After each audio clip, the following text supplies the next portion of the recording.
జీవితంలో కూడా అవకాశం దొరికినప్పుడు ప్రార్థన చేసుకోండి. అవకాశం దొరికితే బైబిల్ చదవండి. అవకాశం దొరికితే చెట్టు కింద కూర్చొని చాక్ పీస్ తీసి పచ్చిసాడండి.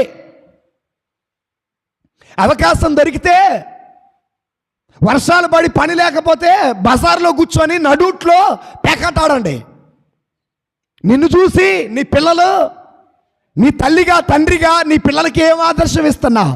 నా తండ్రి పేకాట ఆడితే నేను ఆడకూడదా? ఆడొచ్చా ఆడకూడదా? ఆడొచ్చా ఆడకూడదా?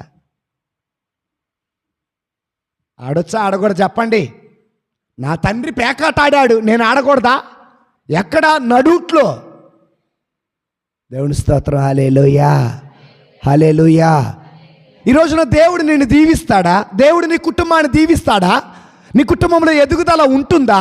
ఆర్థికమైన ఎదుగుదల, నీ పిల్లల చదువుల్లో ఎదుగుదల ఉంటుందా?